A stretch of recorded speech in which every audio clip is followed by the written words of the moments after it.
सो hey everybody, कैसे हो आप? आई होप सब कुछ अच्छा चल रहा होगा। हम आपके लिए लेके आ गए हैं फ्लेम एम्पर का एपिसोड नंबर 87। पिछला पार्ट था काफी ऑसम। सो अगर अभी तक आपने उसे नहीं देखा है तो पहले उसे देख लो, जिससे आगे की स्टोरी आपको अच्छे से समझ में आए। तब भी जरा जान लेते हैं कि पिछले पार्ट में क्या हुआ था। जब गोल्डन डेकिंग अपने आप को यूजुआन के सामने शो करते हैं तो उनकी ओवरवेलमिंग ऑरी की वजह से यूजुआन समझ जाते हैं कि अगर जियान उनका बुरा चाहता तो वो पहले से गोल्डन डेकिंग की हेल्प ले सकता था। थोड़ी और देर तक रोने धोने के बाद वो गोल्डन डेकिंग से हेल्प मांगते हैं। यूजुआन कहते हैं अगर तुम मेरी बेटी को बचा लेते हो, जिसे मैंने कई सालों पहले सील कर दिया था, तो मैं आपको एक ऐसा ट्रेजर दूंगा जिससे आपकी सोल रिकवर हो जाएगी। शुरुआत में तो गोल्डन डेकिंग भी इसके ऊपर भरोसा नहीं करते, लेकिन जब यूजुआन बताते हैं उस ट्रेजर का नाम तो गोल्डन डेकिंग की आंखें एकदम शौक से भर गई थी, क्योंकि वो ट्रेजर होता है मदर फेरी बोधी ट्री। पिछले पार्ट में इस चीज के बारे में डिटेल में बात करी गई थी। सो अगर आप इसके बारे में जानना चाहते हो देखो पिछला एपिसोड। बट बेसिकली इतना समझ लो कि मदर फेरी बोधी ट्री एक डिवाइन लेवल का ट्रेजर है। इस चीज को हासिल करने के लिए बड़े बड़े क्लैंस भी वॉर शुरू कर सकते हैं। यूजुआन बताते हैं कि मदर बोधी ट्री इस अंडरग्राउंड पैलेस के 6th फ्लोर पे है। फिर वो बात करते हैं होली फ्लेम के बारे में, जिसका इस्तेमाल करके ज्वालिंग रॉयल फैमिली ने टियानम्यू क्लैन को तबाह किया था। यूजुआन बताते हैं कि मैं उस फ्लेम जैसी एनर्जी को इस अंडरग्राउंड पैलेस के 7th फ्लोर पे सेंस कर पा रहा हूँ, लेकिन कुछ पावरफुल प्रेजेंसेस उसे गार्ड कर रहे हैं। ये क्लियरली ज्वालिंग रॉयल फैमिली के एक्सपर्ट्स होंगे और इनका लेवल 2 शियान लेवल तक हो सकता है। यूजुआन ने जियान को वहाँ पे न जाने की वार्निंग दी थी, तभी गोल्डन डेकिंग अपना हाफ इमोर्टल लेवल का ऑरा रिलीज करते हैं। यूजुआन समझ जाते हैं कि अगर गोल्डन डेकिंग को 6th फ्लोर पे वो बोधी ट्री हासिल हो गया तो उनकी स्ट्रेंथ बहुत ही टेरिफाइंग लेवल पे पहुंच जाएगी और तब वो 2 शियान लेवल के एक्सपर्ट्स उनका कुछ नहीं बिगाड़ पाएंगे। फिर बात होती है ज्वालिंग रॉयल पॉइंट की। यूजुआन जियान को बताते हैं कि ज्वालिंग इंपीरियल पॉइंट के 2 हिस्से हैं। पहली लेयर के बारे में ज्यादातर लोग जानते हैं, लेकिन सबसे इम्पोर्टेंट होती है दूसरी लेयर, और उसमें अभी तक ज्वालिंग रॉयल फैमिली का ज्वालिंग किंग ही जा पाया है, क्योंकि उसमें एंटर करने से 2 शियान लेवल की नींव रख जाती है। ये ज्वालिंग इंपीरियल पॉइंट बना था एक मीटियोराइड से। चलो यहीं से शुरू करते हैं हम अपने इस एपिसोड को और जानते हैं आगे के राज। एक बार गोल्डन डेकिंग को देखने के बाद यूजुआन जियान से बोलते हैं उस मीटियोराइड के अंदर कैसी मिस्ट्री छिपी हुई है उसके बारे में तो मैं भी नहीं जानता हूँ। गोल्डन डेकिंग एक डीप एक्सप्रेशन के साथ बोलते हैं एक मिस्टीरियस मीटियोराइड। बेसिकली मीटियोराइड होता है वो पत्थर जो कि अंतरिक्ष या फिर आउटर स्पेस से आया होता है। जब यूजुआन जियान को इतना गहरा राज बताते हैं तो जियान यूजुआन की तरफ काफी ग्रेटफुल फील करता है। उसने तुरंत ही यूजुआन की तरफ हाथ कब कर रहे थे। उसके हिसाब से ज्वालिंग रॉयल फैमिली में भी शायद इस मीटियोराइड के बारे में कोई जानता नहीं होगा। जियान को अपनी तरफ बाव करते हुए देख यूजुआन अपने हाथ को वेव कर देते हैं। जिस तरीके से गोल्डन डेकिंग ने उनकी बेटी को बचाने के लिए एग्री कर लिया था, अब उन्हें इन छोटी मोटी चीजों की परवाह नहीं होती। आखिरकार वो पहले से ही खत्म हो चुके हैं, ये बस उनकी रेमिनेंट सोल है। यूजुआन हंस के बोलते ही तुम्हें इन सब की चिंता नहीं करनी चाहिए। मेरी आखिरी इच्छा को पूरा करने के लिए ये तो बस एक छोटी सी चीज है। वो कहते हैं ज्वालिंग इंपीरियल पॉइंट में एंटर करने के लिए तुम्हें 9 फिश फ्लाइंग ड्रैगन फॉर्मेशन के उन 9 स्टोन्स को हासिल करना होगा, क्योंकि उस पत्थर का इस्तेमाल करके इस फॉर्मेशन को एक्टिवेट किया जा सकता है, जिससे तुम्हें उस तालाब में जाने का मौका मिलेगा। यूजुआन कहते हैं भले ही तुम ज्वालिंग इंपीरियल पॉइंट में एंटर कर जाओ, तभी उसके 2nd फ्लोर में जाना आसान नहीं होने वाला। उसके लिए तुम्हें मेरे टियानम्यू क्लैन का स्पेशल टोकन चाहिए होगा। जियान कहता है एक टोकन, तभी उसे याद आता है वो डार्क ब्राउन कॉन्क जो कि उसकी स्टोर रिंग में होता है। जैसे जियान ने इसे बाहर निकाला था, यूजुआन कहते हैं दैट्स इट। ये कॉन्क जिसका नाम वॉइस ऑफ द सी है वो एक जेन्युइन इमोर्टल लेवल का आर्टिफैक्ट है। जियान कहता है एक फेरी आर्टिफैक्ट उसकी वॉइस सिकुड़ गई होती है। असल में उसने इस कॉन्क को कुछ समय पहले सेंस किया था, लेकिन तब चीज बिल्कुल नॉर्मल सी लग रही होती है। आखिर उसने सोचा था कि एक फेरी आर्टिफैक्ट होगा। उसे एक फेरी आर्टिफैक्ट की स्ट्रेंथ के बारे में पता होता है, क्योंकि अगर उसके अपोनेंट के पास एक फेरी आर्टिफैक्ट होगा तो जियान डिसएडवांटेज में चला जाएगा। भले ही जियान के पास वो हैवी यूजुआन रूलर हो, वो तब भी एक फेरी आर्टिफैक्ट से थोड़ा पीछे होती है। यूजुआन कहते हैं तुम्हें एक फेरी आर्टिफैक्ट की स्ट्रेंथ को हल्के में नहीं लेना चाहिए। ये संघ जिसका नाम है सागर की आवाज वो एक जेन्युइन फेरी आर्टिफैक्ट है, लेकिन बस ये अभी सील्ड स्टेट में है। जैसे मेरी बेटी सील से बाहर आएगी ये आर्टिफैक्ट फिर से खिलने लगेगा, मतलब अपनी चमक बिखराएगा। और फाइनली जियान को समझ में आता है कि आखिर उसने इस इमोर्टल वेपन की स्ट्रेंथ को क्यों नहीं सेंस कर पाया। तो ये एक सील्ड इमोर्टल वेपन है। जियान को लगता था कि उसकी हैवी यूजुआन रूलर भी एक दिन ट्रू इमोर्टल लेवल के वेपन में चली जाएगी। यूजुआन कहते हैं इस बार 9 फिश फ्लाइंग ड्रैगन फॉर्मेशन ने पहले 5 फिश टेक्निक को एक्टिवेट कर दिया है। उसमें जो 5 मछलियां अपीयर होने वाली हैं वो एक 6 स्टार 2 दोदी पावर हाउस को हराने के लिए काफी है, लेकिन क्योंकि तुम्हारे पास voice of the sea conch है तो तुम फायदे में रहोगे। एक बार फॉर्मेशन को एक्टिवेट करने के बाद तुम्हें इस वॉइस ऑफ सी का इस्तेमाल करना होगा, जिससे तुम उस सिल्वर ड्रैगन को सेंस कर सको, और ऐसा होने पर तुम्हें ज़्वालिंग इंपीरियल पॉइंट की कोर में जाने का मौका मिलेगा। बेसिकली कोर वही होता है जहाँ पे वो मीटियोर मौजूद है। जियान कहते हैं ज़्वालिंग इंपीरियल पॉइंट। वो यूजुआन से ज़्वालिंग इंपीरियल पॉइंट के बारे में और सवाल पूछता रहा था, तब तक गोल्डन ड्रैगन और कोई सोच रहे होते हैं। अभी सिल्वर ड्रैगन फॉर्मेशन की म्यूइंग बाहर आ गई थी। वो जियान की गुफा की तरफ देखे एक एंशियस आवाज में बोलती है, आखिर जियान अब भी बाहर क्यों नहीं आ पाया। फिर कुछ ही फ्लैशेस में यहाँ पे 3 फिगर और अपीयर हुए थे। ये शाओशो, डापेंग और म्यूफंग होते हैं। वो डापेंग कोड स्नॉट के साथ बोलती, हम सिर्फ मिड से 4 स्टार दोदी की स्टैंड के साथ एक 8 स्टार दोदी लेवल के गार्डियन को चैलेंज करना, इससे बड़ी मूर्खता मैंने अभी तक नहीं देखी। इस बंदी की बात को सुनकर म्यूइंग का एक्सप्रेशन डार्क हो जाता है। वो जस्ट इसकी बैंड बजाने वाली थी, तभी म्यूफंग उसे रोक के बोलते, तुम चिंता मत करो, मैं अभी भी जियान की प्रेजेंस को सेंस कर पा रहा हूँ, वो सही होगा। म्यूफंग सेंस कर पाता है कि जब भी बात होती है जियान की तो म्यूइंग का बिहेवियर काफी अनप्रेडिक्टेबल हो जाता है। दूसरी तरफ वो लड़की दापेंग बिना हेजिटेशन के अपनी द्यूकी को अपने पत्थर में ट्रांसफर करने लगती है। वो कहती है लेट्स गो। उसके द्यूकी के अपीयर होते ही ऐसा लगता है जैसे वो फिश जो कि पत्थर से बनी हुई थी वो जिंदा हो गई हो। उसमें से बाहर आने वाली टेरिफाइंग एनर्जी उस सिल्वरी ड्रैगन के अंदर जाने लगती है। दोनों ने अपने हाथ में जैसी स्ट्राइप वाली फिश को पकड़ के रखा था। उसे देख के म्यूफंग कहता है, इस शाओशो और डापेंग ने एक धारी और एक 2 धारी वाली फिश को लिया है। इनकी स्टैंड के हिसाब से और भी पावरफुल गार्डियन का सामना कर सकते थे, तो फिर आखिर ये ऐसा क्यों कर रहे हैं। उस सिल्वर ड्रैगन ट्रे में ड्रैगन की आंखें अभी तक लाइफलेस थी, लेकिन जैसे शाओशो और डापेंग अपनी द्यूकी को अपनी फिश में सप्लाई करते हैं, उस फिश टोकन में से बाहर आने वाली एनर्जी लगता है उस ड्रैगन को जगाने लगी थी। उसमें से एक 5 स्टार दोदी लेवल का डोमिनेटिंग ऑरा फैलता है। फाइनली वो दोनों मछलियां डापेंग और शाओशो के हाथ से ऊपर उठ जाती हैं। ये गोल गोल घूमते हुए सिल्वरी ड्रैगन की तरफ आगे बढ़ गई थी। अगली पल में तेजी से रोर की आवाज सुनाई देती है। एक ड्रैगोनिक रोर था।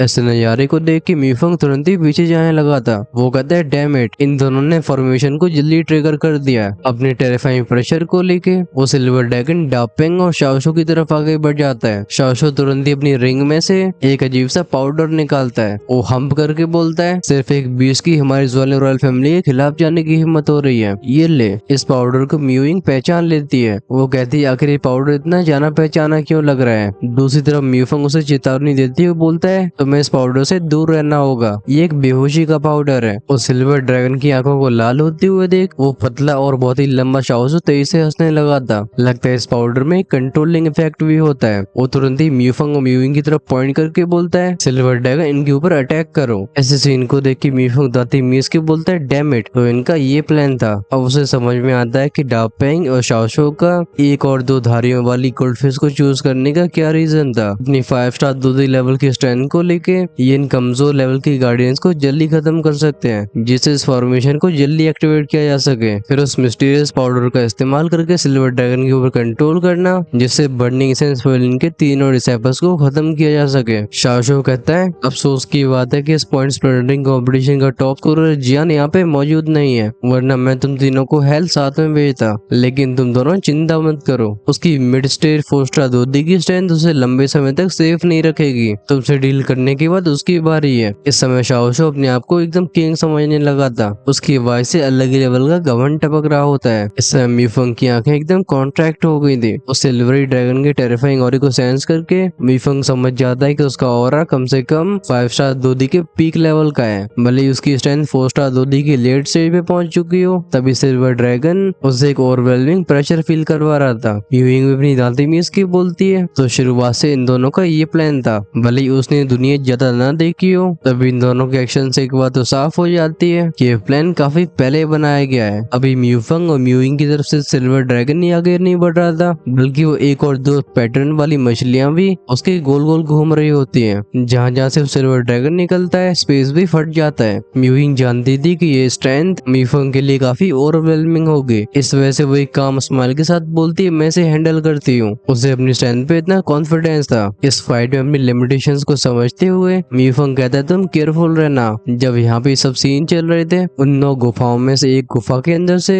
एक फिगर इस पूरे नजारे को देख रहा था। ये और कोई नहीं बल्कि जियान था। यूजुअल से एग्रीमेंट करने के बाद जियान को ज़्वालिंग इंपीरियल पॉइंट के बारे में और भी कई जानकारियां मालूम पड़ पड़ती हैं। उसे टियान म्यूयू क्लैन की हिस्ट्री के बारे में मालूम पड़ा था। वो जानता था कि उसके लिए इन चीजों का समझना कितना जरूरी है और ये मौका उसे अच्छी किस्मत की वजह से मिला था। अपने हाथों में उस 9 पैटर्न वाली गोल्डफिश टोकन को लेके जियान का सबसे पहले ध्यान जाता है म्यूइंग के ऊपर। वो कहता है म्यूइंग अब 5 स्टार दूधी के और भी करीब आ गई है। उसे सेंस होता है कि म्यूइंग इस बैटल का इस्तेमाल करके अपने आप को ब्रेक थ्रू के और भी करीब ले जाने की कोशिश कर रही है। जियान कहता है अपने आप को ताकतवर बनाने का सबसे अच्छा तरीका फाइट करना है। वो देख पाता है कि भले म्यूइंग की अप्रोच काफी डेंजरस दिख रही हो लेकिन वो काफी इफेक्टिव भी होती है। अपने आप को एक पीक 5 स्टार दूधी लेवल के एक्सपर्ट से लाना ये अनडाउटेडली उसकी काफी हेल्प करेगा। तुरंत ही आसमान में कई बूम बूम की आवाजों के साथ कई तेज रोशनियां दिखाई देने लगती हैं। म्यूइंग ने एक अटैक को डॉज किया था तभी सिल्वर ड्रैगन का दूसरा पंजा म्यूइंग की गर्दन को टारगेट करता है। ये देखे शाओशो कहता है इस क्लॉ अटैक में इस सिल्वर ड्रैगन की ज्यादा पावर इकट्ठी हो चुकी है, लगता है लड़की सरवाइव नहीं कर पाएगी। जस्ट वो सिल्वरी क्लॉ म्यूइंग के करीब पहुंचा था तभी युद्ध के मैदान में एक बदलाव होता है। अचानक से म्यूइंग की अज़्योर फ्लेम एकदम विकल होने लगी थी। ये अपने आप को एक नीले रंग की आर्मर में बदल लेती है। ये ब्लू आर्मर जो कि म्यूइंग के शरीर को कवर कर चुका था वो देखने में बहुत ही एलिगेंट लग रहा होता है। साथ में म्यूइंग की आंखों की अज़्योर लाइट और भी इंटेंस हो चुकी होती है और उसका और भी टेरिफाइंग हो गया था। नेक्स्ट मोमेंट में बूम की आवाज के साथ वो सिल्वर ड्रैगन का क्लॉक कोलाइड होता है लेकिन ये जिसे टकराया था म्यूइंग की गर्दन नहीं थी। इस टेक्निक को देख के जियान का मुंह भी डब्बे की तरह खुला रह गया होता है। वो कहता है ये टेक्निक ये फ्लेमिंग हेलमेट है। ये टेक्निक जो कि बहुत ही ज्यादा सोफिस्टिकेटेड होती है, इसका इस्तेमाल हर एक फ्लेम के साथ नहीं हो सकता और अगर तुम्हारे पास पावरफुल फ्लेम है तो इसका मतलब ये नहीं है कि तुम इस टेक्निक का इस्तेमाल कर पाओगे, क्योंकि इसका इस्तेमाल करने के लिए फ्लेम के ऊपर बहुत ही शानदार कंट्रोल चाहिए होता है। इवन जियान को भी अपने ऊपर इस टेक्निक को परफॉर्म करने का कॉन्फिडेंस नहीं होता है। वहीं पे म्यूइंग ने इस चीज को मास्टर कर लिया है। अपने चारों तरफ फैली इन अज़र फ्लेम्स के साथ म्यूइंग का ऑरा एकदम राइज होने लगा था। इसकी फ्लक्चुएशन अंडरग्राउंड पैलेस के 7th फ्लोर तक पहुंच जाती है। उस 7th फ्लोर के एक अंधेरी सी जगह के अंदर एक फिगर जिसे कई काली चेन से बांध के रखा था वो धीरे से अपनी आंखें खोलता है। ऐसा लगता है ये आंखें कई साल बाद खुल रही हैं। वो कहता है ये प्रेजेंस यिंग, क्या ये तुम हो? सीन शिफ्ट हुआ था वापस से मैदान में। अपने पंजे को एक इंसान के द्वारा ऐसे रोके जाने की वजह से वो सिल्वर ड्रैगन का गुस्सा और बढ़ जाता है। हम उसे अपने सिर को ऊपर उठा के तेज से दहाड़ते हुए देखते हैं। इस मौके का फायदा उठा के म्यूइंग कोल्ड स्नॉट के साथ पीछे चली जाती है। भले ही उसने सिल्वर ड्रैगन की स्ट्राइक को रोक लिया हो लेकिन उसके लिए भी अटैक काफी हैवी था। अगर उसके पास वो यूनिक फ्लेम एबिलिटीज नहीं होती तो उस फोर्स के खिलाफ उसे काफी जूझना पड़ता। म्यूइंग ने अब तक जो सीखा होता है उसमें से एक चीज सबसे प्रोमिनेंट थी और वो ये होती है कि अटैक सबसे अच्छा डिफेंस होता है। इस वजह से काउंटर अटैक करते हुए हम म्यूइंग के फिगर को फ्लैश होते हुए देखते हैं। जब वो अगली बार फ्लेकर होकर ड्रैगन के लेफ्ट में अपीयर हुई थी म्यूइंग की हथेली में से एक अज़र फ्लेम बाहर आती है। एक शार्प फ्लेम एरो में बदल के उस सिल्वरी ड्रैगन की तरफ शूट हो गई थी। लगता है इस अटैक में उसकी काफी एनर्जी का इस्तेमाल हो गया था, क्योंकि इस अटैक के रिलीज करते ही तुरंत ही म्यूइंग के चेहरे के थोड़े रंग उठ जाते हैं। बट वो जानती थी कि भी आराम करने का समय नहीं है। इस वजह से दांती मीस के वो अपने आप को सिल्वरी ड्रैगन के ऊपर फोकस करके रखती है। अब जैसा कि हम सबको पता है कि ड्रैगन्स वैसे भी काफी घमंडी क्रीचर्स होते हैं, इस वजह से वो इतना बड़ा सिल्वर ड्रैगन छोटी सी लड़की के अटैक से कैसे डरने वाला था। वो म्यूइंग के अटैक को अपने शरीर से टकराने देता है लेकिन जब हवा को चीरती हुई फ्लेम्स उस सिल्वरी ड्रैगन के स्केल्स में जाके टकराती है। अचानक से उस सिल्वरी ड्रैगन का सारा घमंड टूट गया था।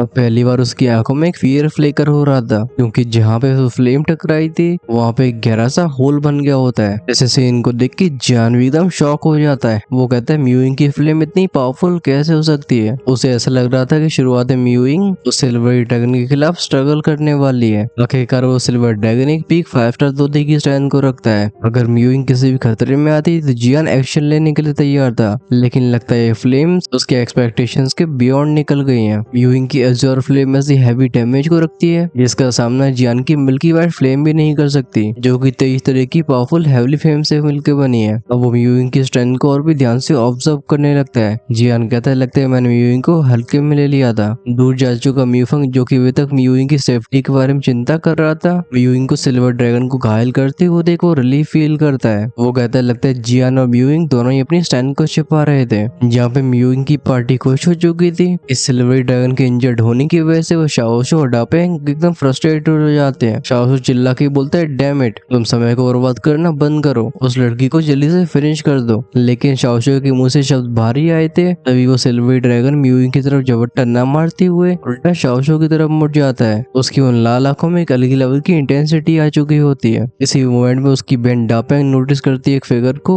जो कि अपनी हैवी रूलर को लेकर उसकी तरफ आगे बढ़ रहा था। वो चिल्ला के बोलती है जियान है। जियान तुरंत ही अपने दूसरे हाथ में उस 9 पैटर्न गोल्ड फिश को सिल्वर ड्रैगन की तरफ आगे बढ़ा देता है। अचानक से उस टोकन में से एक एक्सपोनेंशियली पावरफुल ऑरा रिलीज हुआ था। ये ऑरा सीधा एंटर कर जाता है उस ड्रैगन की बॉडी में। जियान कहता है क्योंकि तुम हमारे खिलाफ ऐसे षड्यंत्र रच रहे हो तो फिर तुम्हें भी जरा इसका मजा चखना चाहिए। एक ही इंस्टेंट के अंदर सिल्वर ड्रैगन की स्ट्रेंथ आसमान को छू लेती है। 5 स्टार दूधी से 6 स्टार दूधी और फिर 7 स्टार दूध एम्पर। ऐसे नई पावर की वजह से वो चोट जो कि म्यूइंग ने दी थी वो भी तेजी से हील होती हुई दिखाई देती है। अचानक से सिचुएशन को बदलते हुए देख शाओसु समझ जाता है कि अब आगे उसकी बैंड बजने वाली है। वो तुरंत ही चिल्ला के बोलता है रन। उसकी भागने की दिशा होती एक बहते हुए पानी की आवाज की तरफ। उस रास्ते पे एक गोल्डन ग्लो दिखाई दे रहा था। साफ तौर पे वहाँ पे एक छिपा हुआ रास्ता है, लेकिन ये दोनों जो कि इतने समय से उसके साथ खेल रहे थे आखिर जियान ने जाने कैसे दे सकता था। वो तुरंत ही चिल्ला के बोलते हाँ इतने ये ले जाना चाहते हो। तुरंत ही उसके एवराज के बीच की स्पिरिचुअल स्ट्रेंथ खतरनाक तरीके से फ्लक्चुएट होने लगती है। अटैक का नाम होता है हुआंगक्वान डिवाइन एंगर। ये स्पिरिचुअल सोनिक वेव अटैक तुरंत ही दोनों भाई बहन के पीछे अपीयर होता है। इस अटैक से टकराते ही दोनों की बॉडी एकदम स्टिफ हो जाती है, मतलब वो वहीं के वहीं पे जम गए थे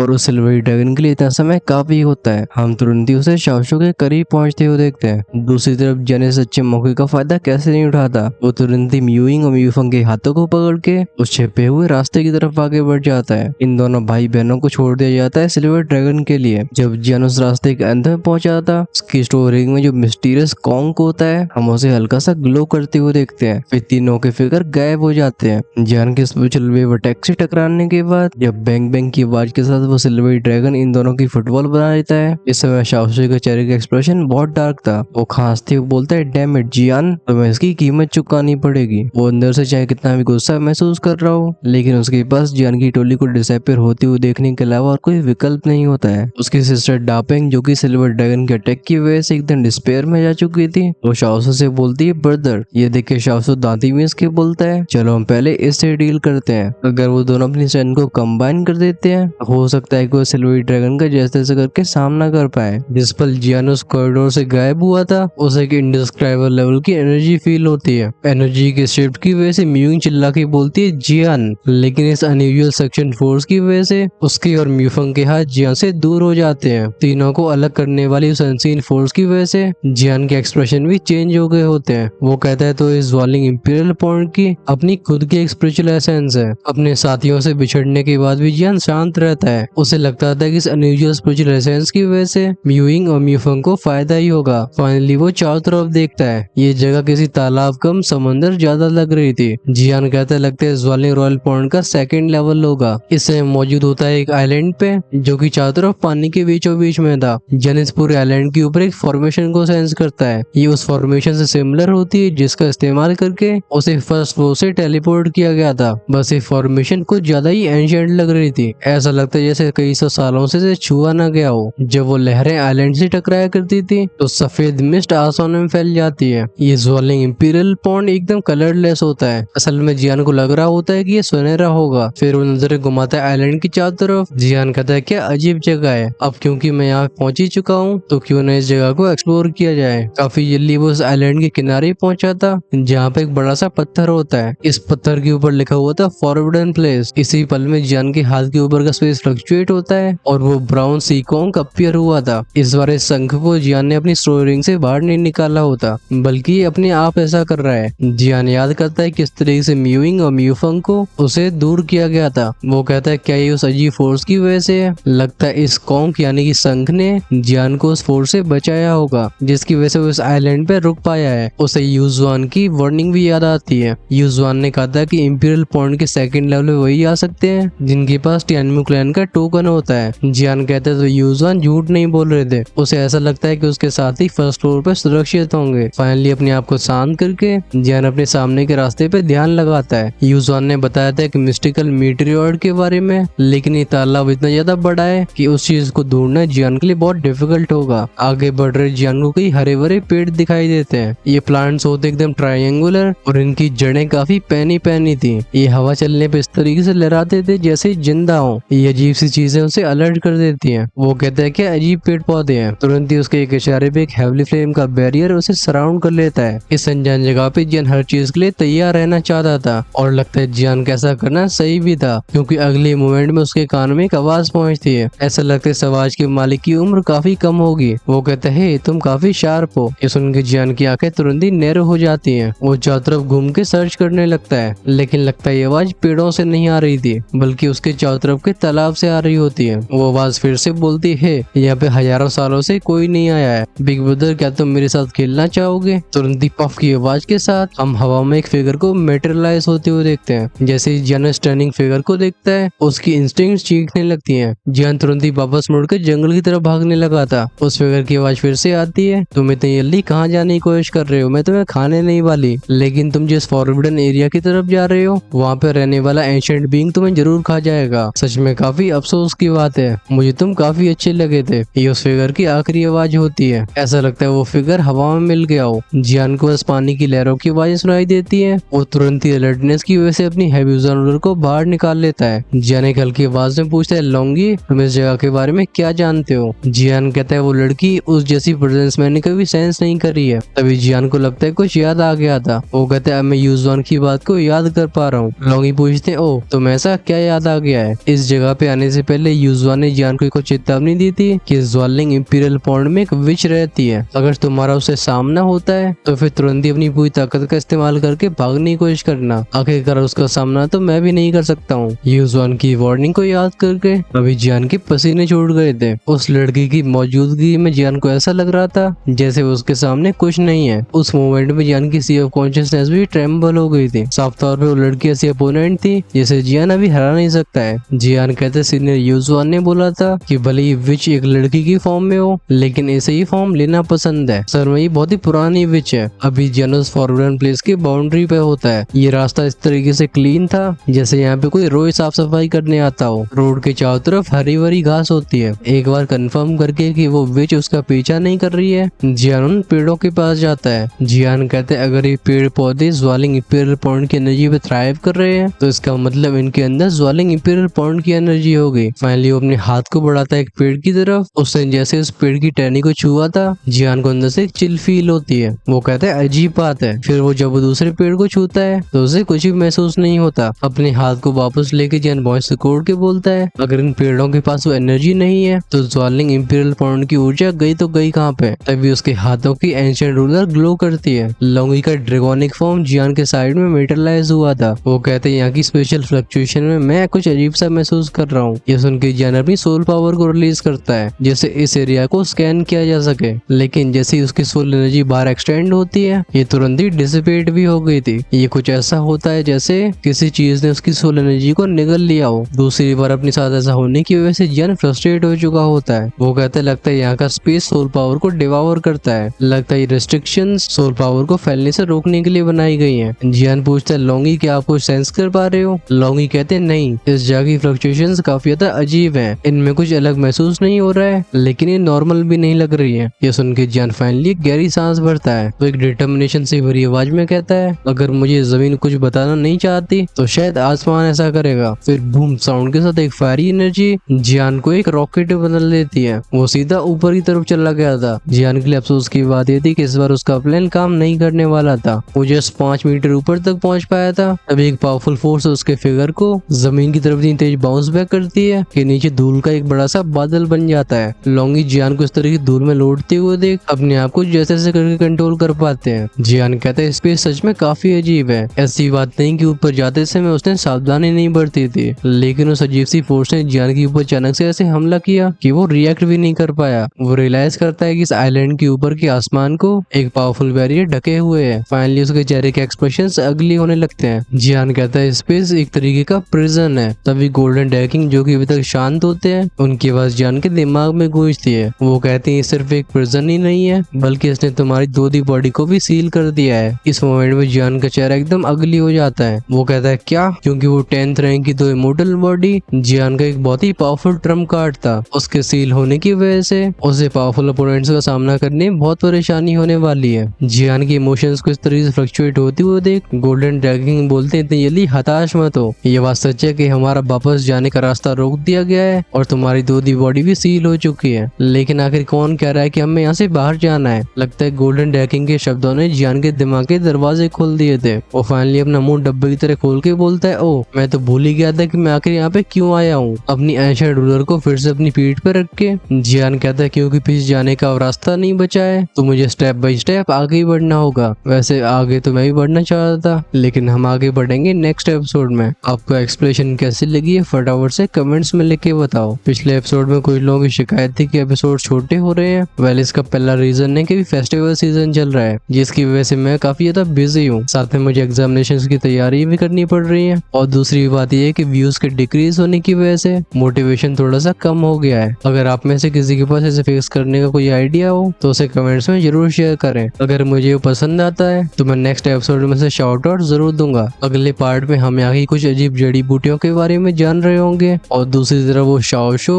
जिसे जियानो सिल्वर ड्रैगन से फाइट करने के लिए छोड़ आया था, वो फिर से कुछ स्कीम कर रहा होगा। हिंदी में बोले तो षड्यंत्र रच रहा होगा। फाइनली जियान जाएगा इस आइलैंड के हार्ट पे और हमें वहाँ के राज मालूम पड़ेंगे। अगर आप उसे मिस नहीं करना चाहते हो तो चैनल को सब्सक्राइब करके बेल आइकन के बटन को ऑन करके रखो, जिससे रिलीज होते ही वीडियो सबसे पहले आपके पास पहुंचे। अर्ली एक्सेस को एंजॉय करने के लिए आप ज्वाइन कर सकते हो चैनल की मेंबरशिप को। हमारा मिलना होगा नेक्स्ट एपिसोड में। Until then take care, tata, bye bye.